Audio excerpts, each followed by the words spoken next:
Okay, Rabbi, so how do you decide whether someone is a good person or a bad person? As a rabbi, again, it's a frequently asked question about good or bad people. How do I judge them? Or what would be some good advice as to how to judge? And then being a rabbi, I'm going to fall back on the Jewish position, at least to start. If that's okay.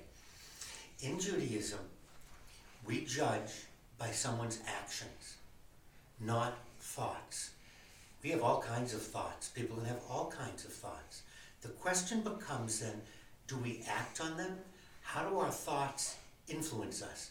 Now this is extremely important because if we have a thought, we might act inappropriately on it. So if we don't have it, we're not going to act on it. So that would eliminate, it's like building a fence.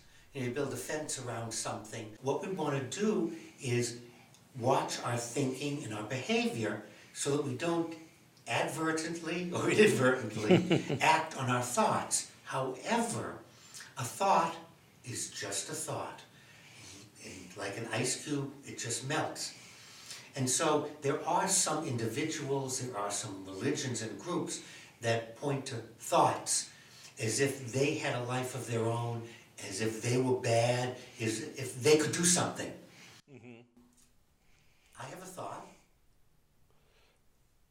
I'm not acting on it. Okay. Now I'll want to look at myself and go, ooh, why did I think that? Ooh, it's not a good idea to act on it. Which is why we want to be in a community with people who do good deeds. This is why we want to find ourselves having a path to follow, a way, so that if the thoughts don't come into our heads, then we don't have to worry about acting on them. But if the thought does come, I can pull it out and look at it and say, well, thank you, brain, for that thought. I'm not going to do anything with it.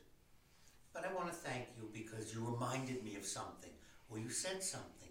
And this is really the basic purpose of religion, is to develop a lifestyle, to develop contacts with people, to live in a way so that we don't have thoughts that we have to spend a lot of time fighting with and arguing with. In the end, however, one is a good person or a bad person based on their actions. We look at what they do. And saying is different from a thought. A thought is personal, that's just yours. But if you start talking about it and promoting it, your goal then is to influence other people to act on your thoughts, even if you might not. And that again is an action. So I want to be clear that a thought is of something very personal and that you're entitled to think. But before you act, count to 10 and find a community.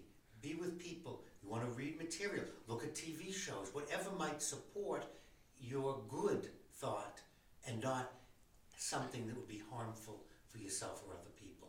So I can lust after other women in my heart, but I shouldn't talk to my wife about it. You shouldn't, right. It shouldn't go beyond you and I talking about it in the privacy of confessional. Oh, I can talk to you about it. Talk to me about it. Say, I had this thought. But the idea would be not to act on it. And then we have to say, well, if having that thought's going to lead to the action, then we want to do something with the thinking so that it doesn't lead to that. And that's a good reason to talk to clergy, so that you get the thought out there, and then you can say, oh, I don't want to act on it. And then we can say, how do I keep from having, so I don't be troubled, I'm not troubled by them.